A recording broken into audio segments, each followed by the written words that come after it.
الحمد لله الذي جعل الشمس والقمر والنجم والشجر يسجدان وفضل زمانا على زمان وفضل مكانا على مكان ونشهد أن لا إله إلا الله وحده لا شريك له ونشهد أن سيدنا ومولانا محمدا عبده ورسوله الذي أرسله بالحق بشيرا ونذيرا وداعيا إلى الله بإذنه وسراجا وقمرا منيرا فقد قال الله تعالى في كلامه المجيد والفرقانه الحميد সকলে মিলে জবান খুলে আমার সঙ্গে পড়ুন আউযু বিল্লাহি মিনাশ শাইতানির রাজীম বিসমিল্লাহির রহমানির রহিম ইন্নাল্লাহা ওয়া মালাইকাতাহু ইউসাল্লুনা আলান নবী ইয়া أيها الذين آمنوا صلوا عليه وسلموا تسليما درود إبراهيم بري اللهم صل على محمد وعلى آل محمد كما صليت على إبراهيم وعلى آل إبراهيم إنك حميد مجيد اللهم بارك على محمد وعلى آل محمد كما باركت على إبراهيم وعلى آل إبراهيم إنك حميد مجيد كجا فرعون كجا نمرود كجا كارون شد همان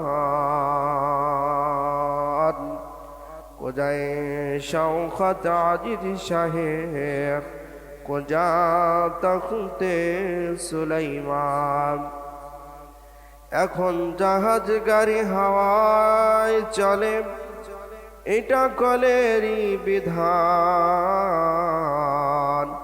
একদিন বিনা কলে হাওয়ায় চলতো নবী সুলাইমান মোরা সেই মুসলমান সম্মানিত মুআজ্জাজ মুকাররম সম্মানিত হাজরিন সর্বপ্রথম সেই মহান রব্বুল আলামিনের দরবারে শুকরিয়া আদায় করছি যে মহান রব্বুল আলামিন আমাদেরকে অত্র সমাজের আনাচে কানাচে থেকে যাচাই বাছাই করে ভালোবেসে মায়া করে মহাব্বত করে তার ডাকে সাড়া দিয়ে তার ঘরে মসজিদে এসে বসে কিছু কথা বলবার কিছু কথা শুনবার যে মহান রব্বুল আলামিন আমাদেরকে সুযোগ করে দিলেন সে মহান রব্বুল আলামিনের দরবারে শুকরিয়া আদায় করছি সকলে বলছি আলহামদুলিল্লাহ দরুদ ও সালাম পেশ করছি মানবতার মুক্তির মহান দিশারি নির্যাতিত মানবতার মুক্তির দূত সাইয়্যিদুল মুরসালিন খাতামান নবিয়্যিন জনাবে নবী মুহাম্মদুর রাসূলুল্লাহ সাল্লাল্লাহু আলাইহি ওয়াসাল্লাম সম্মানিত উপস্থিতি মুফাসসিরে কিরাম রজব শাবান মাসের উদাহরণ দিতে গিয়ে তেনারা বলেছিলেন, এই রজব শাবান মাস হলো, ওই সমতুল্য উদাহরণ দিতে গিয়ে বলেছিলেন, ধান ক্ষেতের উদাহরণ দিয়েছিলেন। ধানের বেসন যেমন, ধান যেমন প্রথমে বেসন করে নিতে হয়, এরপরে ধান ট্রান্সফার করে অন্য জমিতে নিয়ে যেতে হয়। আমরা ইতিমধ্যে রজব মাস পার করেছি, ধানগুলোকে বীজ করে নেওয়াতে আমাদের সেই সময় শেষ হয়ে গিয়েছে। আমরা পৌঁছে গিয়েছি শাবান মাসে, মানে ধানগুলো আমরা, ধানের গাছগুলো আমরা ট্রান্সফার করে আরেকটা জমির মধ্যে নিয়ে যাব। ওই জমিতে গিয়ে আমরা পরিচর্যা করব, এরপরে ওই জমি থেকে আমরা ধান উৎপাদন করব। ওই জমি থেকে আমরা ধান বাড়িতে নিয়ে আসব। তাহলে বাড়িতে যখন নিয়ে আসব, তারপরে আমরা কি হব? ওই এতদিন কষ্টের পরে আমরা সাকসেস হব, এতদিন কষ্টের পরে আমরা সফলতার মুখ দেখব। তার মানে রজব শেষ হয়ে গিয়েছে, শাবান মাস চলে আসছে। এই শাবান মাসে এসে আপনাকে শাবান মাসে এসে সব থেকে বেশি পরিচর্যা করতে হবে। আপনি যদি বেশি বেশি পরিচর্যা করতে পারেন, যেমন ধান খেতে বেশি পরিচর্যা করলে ধান বেশি পাওয়া যায়, তেমনিভাবে যদি আপনি এই শাবান মাস থেকে রমজানুল মুবারক মাসের প্রস্তুতি গ্রহণ করেন, এখন থেকে যদি নিজেকে তৈরি করে নেন, তাহলে ধান খেতে যেমন পরিচর্যা করলে যেমন বেশি বেশি ধান পাওয়া সম্ভব, বেশি বেশি ধান পাওয়ার আশা করা যায়, তেমনি ভাবে যদি আপনি এই শাবান মাসে নিজেকে পরিচর্যা করেন, নিজেকে ট্রেনিং দিয়ে নেন, তাহলে তেমনি ধান খেতে যেমন ওখান থেকে সফলতা অর্জন করা সম্ভব, তেমনি ভাবে আপনি যদি এই মাসেও যদি আপনি কষ্ট করেন, নিজেকে যদি পরিচর্যা করে নেন, নিজেকে যদি রমজানের জন্য তৈরি করে নেন, রমজান মাসে গিয়ে আপনি ভালোভাবে ইবাদত করতে পারবেন। ওই মাসে গিয়ে যদি আপনি ভালোভাবে ইবাদত করতে পারেন, তাহলে আপনিও সাকসেস, আপনিও সফল হতে পারবেন। আর যদি সেই মাসে যদি আপনি আমল না করতে পারবেন, বলেন তো আমরা কি সাকসেস হতে পারবো? সফলতা অর্জন করতে পারবো? পারবো না। এই জন্য আমাদেরকে এই মাস থেকে ট্রেনিং দিতে হবে, কি হবে না? সম্মানিত উপস্থিতি, তাহলে আমাদেরকে এই মাস থেকে ট্রেনিং দিতে হবে, নিজেকে গঠন করে নিতে হবে, রমজানের জন্য প্রস্তুতি গ্রহণ করতে হবে। যদি করতে পারি, তাহলে আমরা পরে সাকসেস হতে পারবো। তো এর হওয়া যাবে না।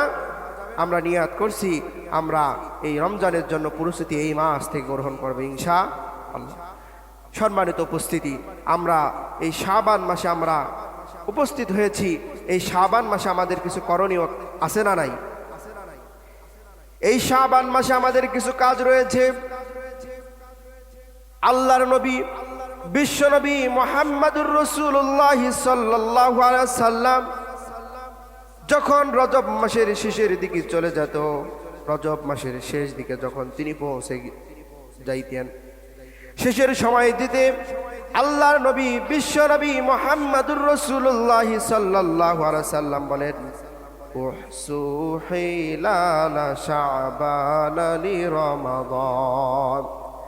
আল্লাহর নবী, বিশ্ব নবী মুহাম্মদুর রাসূলুল্লাহ সাল্লাল্লাহু আলাইহি ওয়াসাল্লাম বলেন, যখন রমজান মাসের শেষ দিকে, যখন রজব মাসের শেষ দিকে, যখন রজব মাসের শেষ দিকে চলে যায়, আমি শাবান মাসের চাঁদের খোঁজ শুরু করে দেই। শাবান মাসের হিসাবটা সঠিকভাবে বের করার জন্য শাবান মাসের চাঁদটা দেখা শুরু করে দেই, যেন রমজানের হিসাবটা সঠিকভাবে বের করতে পারি।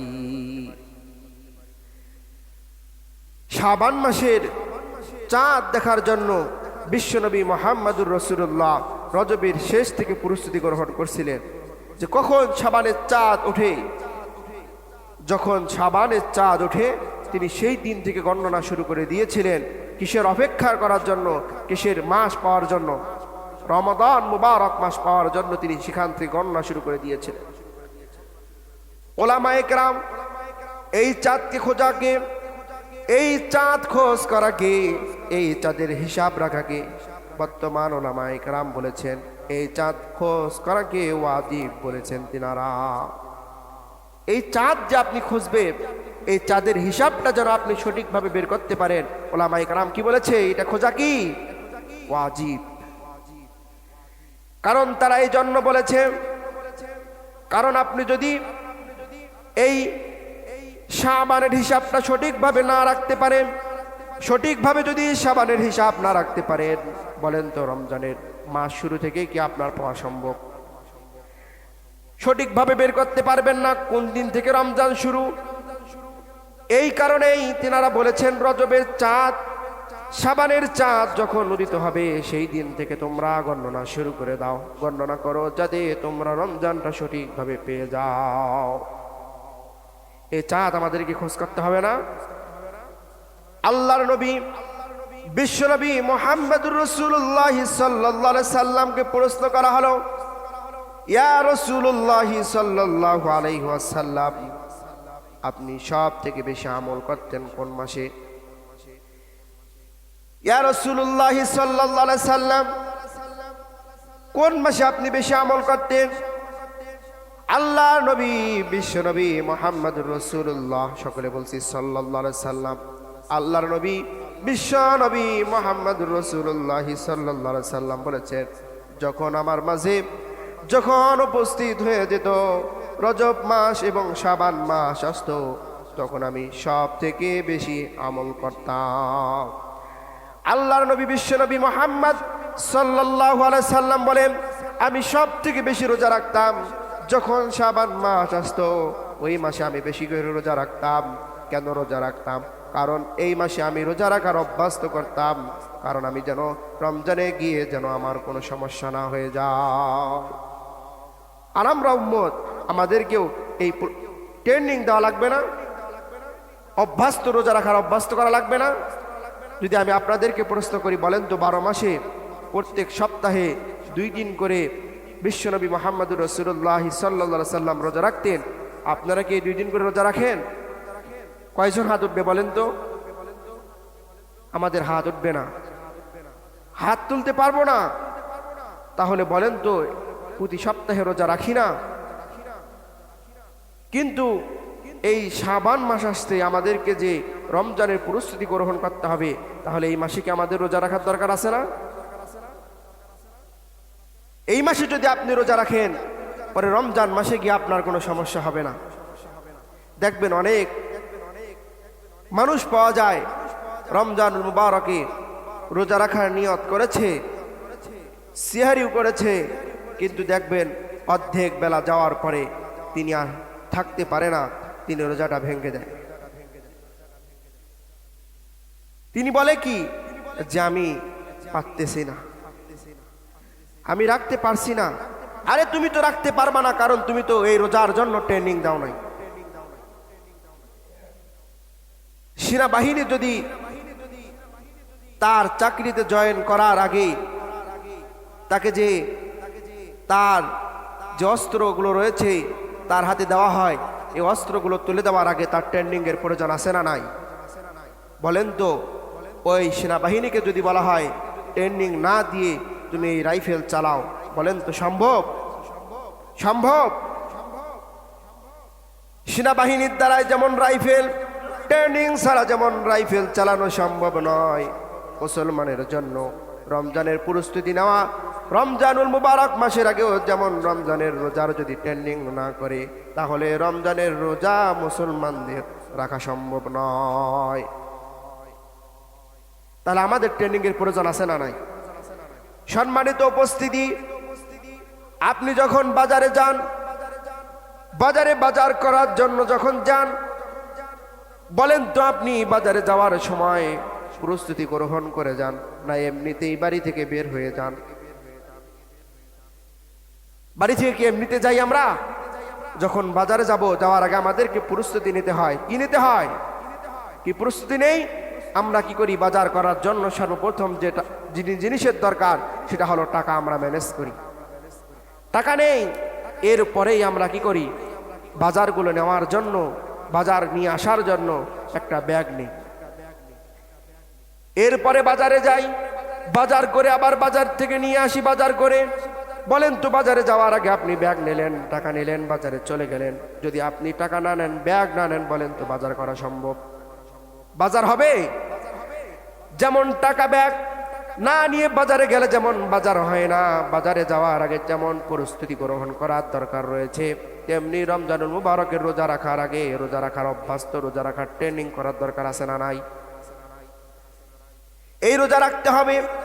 আল্লাহর নবী বিশ্বনবী মুহাম্মদুর রাসূলুল্লাহ সাল্লাল্লাহু আলাইহি সাল্লাম বলেছেন, আমি যখন আমার কাছে যখন রজব শাবান মাস আসতো তখন আমি সব থেকে বেশি রোজা রাখতাম। তাহলে আমাদেরকে রোজার ট্রেনিং এ মাস থেকে দেওয়া লাগবে কি লাগবে না?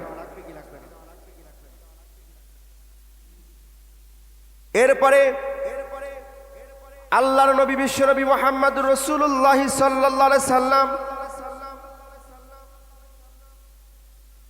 এই মাসের মধ্যে এত বেশি আমল করতেন যা অন্য কোনো মাসে এত বেশি আমল করতেন না।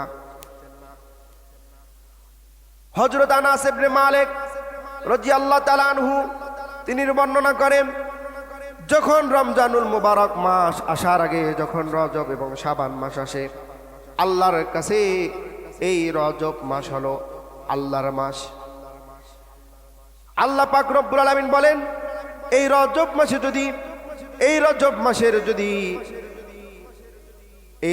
মাসের যা করণীয় কাজ রয়েছে, এই রজব মাসের যা কিছু করা দরকার, যদি আমার বান্দা এই রজব মাসের সম্মান যদি দিতে পারে তাহলে পরে যেন আমার সম্মান দিল।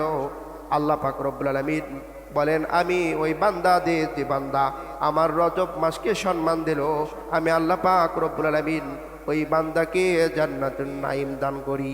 বলি সুবহানাল্লাহ। এরপরে আল্লাহ পাক রব্বুল আলামিন বলেন, শাবান মাস যেন আমার মাস। এই মাসে যদি কোনো বান্দা এই মাসের যদি সম্মান রক্ষা করে, এই মাসের যে আমলগুলো করা দরকার এই আমলগুলো যদি আমার বান্দারা করে, আমার বান্দারা যখন কঠিন কিয়ামতের দিনে আমলের সংকীর্ণতায় ভুগবে, যখন আমলের সংকট দেখা দেবে, সেই কঠিন কিয়ামতের দিনে এই শাবান মাসের গুরুত্ব দেওয়ার কারণে, এই শাবান মাসে আমল করার কারণে ওই কঠিন কিয়ামতের দিনে আপনার আমলনামা সংকীর্ণতা যদি দেখা দেয়, আল্লাহ পাক রব্বুল আলামিন সেই দিন ওই আমলনামার মধ্যে আল্লাহ পাক রব্বুল আলামিন নেকি দান করবে। আল্লাহ পাক সেই দিন আপনার পাশে দাঁড়াবেন। বলেন তো, আল্লাহ পাক রব্বুল আলামিন যদি কোনো বান্দার পাশে দাঁড়ান, ওই বান্দার কি কোনো চিন্তা আছে, কোনো ভয় আছে, কোনো টেনশন আছে? কোনো টেনশন নাই। আপনি যদি এই রজব মাসে, এই শাবান মাসে যদি আল্লাহর এই বরকতময় মাসে যদি এই সম্মান রাখতে পারেন, এই মাসে যদি বেশি বেশি ইবাদত করতে পারেন, তাহলে আল্লাহ পাক রব্বুল আলামিন কঠিন কিয়ামতের দিন আপনার পাশে দাঁড় হবে। বলি সুবহানাল্লাহ। এরপরে তিনি বলেন, আর রমাদান মুবারক মাস হলো আমার বান্দাদের মাস, কারণ এই মাসে আমার বান্দারা বেশি বেশি করে ইবাদত করবে। এই মাসের গুরুত্ব কম না বেশি? কিন্তু রমাদান মাসের মতো নয়। এই মাসের মধ্যে বরকতময় একটি রাত্রি রয়েছে। আল্লাহ পাক রব্বুল আলামিন নিজেই এর বর্ণনা দিয়েছেন। আল্লাহ পাক রব্বুল আলামিন বলেন, এই শাবান মাসের মধ্যে এমন একটি রাত্রি আছে যেই রাত্রিতে বান্দার সমস্ত কিছু স্থির করে দেওয়া হয়। বান্দা এক বছরে যা কিছু আমল করবে, বান্দার জীবনে যা কিছু দান করা হবে, এমন একটি রাত রয়েছে। ওই রাত্রির গুরুত্ব অনেক বেশি। সেই রাত্রিটি হলো 14ই শাবান দিবাগত রাত, যেটিকে বলা হয় লাইলাতুল বরাত। আল্লাহ পাক রব্বুল আলামিন সেই রাত্রিতেও আমাদেরকে আমল করার তৌফিক দান করুন, বলি আল্লাহুম্মা আমিন। সম্মানিত উপস্থিতি, যে কথা বলতেছিলাম, আমরা উপস্থিত হয়েছি শাবান মাসে, যার গুরুত্ব অনেক বেশি, আল্লাহর কাছেও গুরুত্ব অনেক বেশি। বলেন তো, আমার বান্দা আমাদের কাছে গুরুত্ব কম হবে না বেশি হবে? যে মাসে বিশ্ব নবী মুহাম্মদুর রাসূলুল্লাহ সাল্লাল্লাহু আলাইহি সাল্লাম সব থেকে বেশি আমল করতেন, আমাদের বান্দাদের জন্য বলেন তো বেশি করে আমল করার দরকার আছে না নাই? আমরা হেলাই খেলাই এই মাসগুলো পার করে দেই, কিন্তু এর মর্মার্থ আমরা বুঝি না, এর গুরুত্ব আমরা বুঝি না। যদি পরে বসতাম, প্রত্যেকটা দিন প্রত্যেকটা সময় এর গুরুত্ব আমরা দিতাম। সব থেকে বেশি আমল করতে হবে এই মাসে।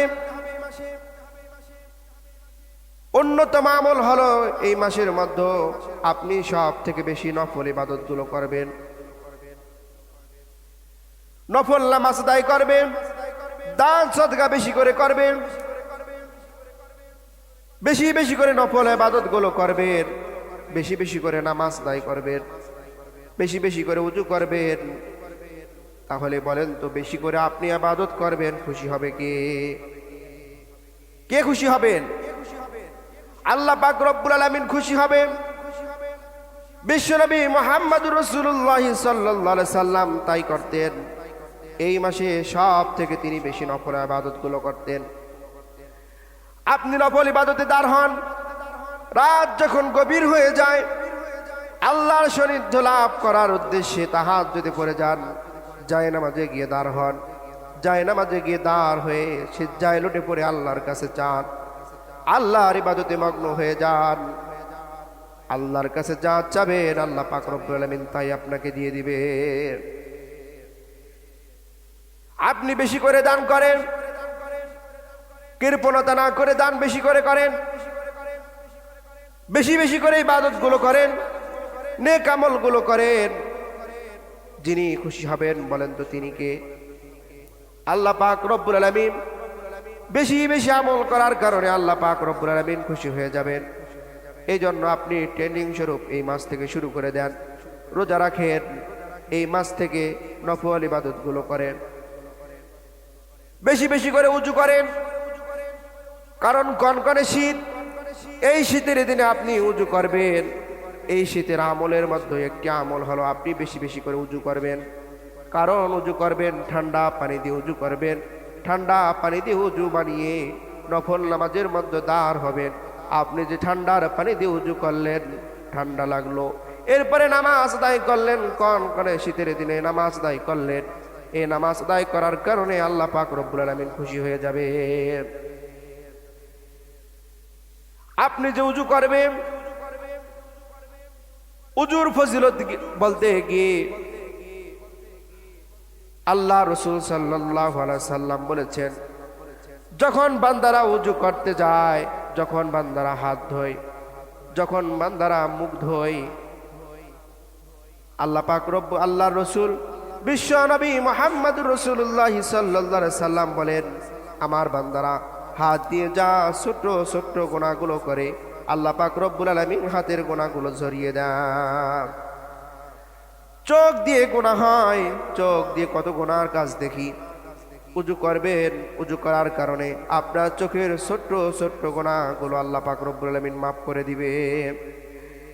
উযুর ফজিলত, এই উযুর গুরুত্ব বলতে গিয়ে বর্তমান মেডিকেল সায়েন্স প্রমাণ করে দিয়েছেন, একটা মানুষের দেহের মধ্যে, একটা মানুষের হাতের মধ্যে, এই হাতের মধ্যে আমাদের যে চামড়া রয়েছে, এই চামড়ার নিচে ছোট্ট ছোট্ট পাতলা পাতলা কিছু টিস্যুর মতো আবরণ রয়েছে, কয়েকটা আবরণ রয়েছে, এরপরেই গোস্ত রয়েছে।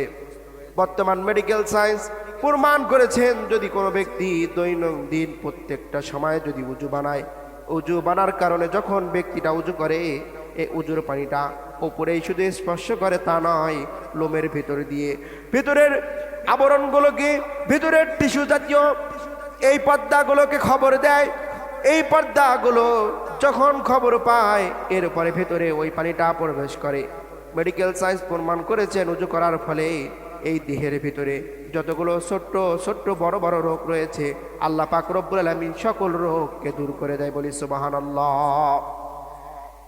এর জন্যই তো করোনার সময় যখন আসছিল, তখন বড় বড় ডাক্তাররা বলেছিল সব থেকে বেশি বেশি মুখ ধোন, হাত ধোন, এর কারণে জীবাণুগুলো চলে যাবে। কিন্তু তারা কোথায় থেকে প্রমাণ করলো? আজ থেকে 1400 বছর আগে আল্লাহ পাক রব্বুল আলামিন কোরআনের মধ্যে দিয়েছেন, বান্দারা যদি বেশি বেশি উযু করে, বান্দার ভেতরে সমস্ত রোগ বালাগুলোকে আল্লাহ পাক রব্বুল আলামিন দূর করে দিবেন। বলি সুবহানাল্লাহ। কিন্তু আমরা উযু করতে চাই না, এমন উযু করি 1 মিনিটে উযু শেষ। আপনি বেশি বেশি করে উজু করেন, উজু করার পরে নামাজে দাঁড় হন, নামাজে গিয়ে খুশু খুদুর সহিত আপনি নামাজ আদায় করেন। আল্লাহকে পাওয়ার আশায় আপনি নামাজ আদায় করেন। আল্লাহ পাকের কাছে যা চাবেন ওই নামাজে গিয়ে সিজদায় গিয়ে পড়েন, সিজদায় গিয়ে আল্লাহ রব্বুল আলামিনের কাছে চান। আল্লাহ পাক রব্বুল আলামিন আপনার সমস্ত চাওয়া পাওয়াগুলোকে আল্লাহ পাক রব্বুল আলামিন পূরণ করে দিবেন। এর জন্য আমাদেরকে এই শাবান মাস যেহেতু সামনে আমাদের জন্য, আল্লাহ পাক রব্বুল আলামিন বলেছেন আমার বান্দার মাস হলো রমাদান মুবারক মাস, যে মাসে বান্দারা বেশি বেশি করে ইবাদত করে। এই বান্দাদের ইবাদত করতে গেলে যেমন প্রস্তুতি নিতে হবে, তারা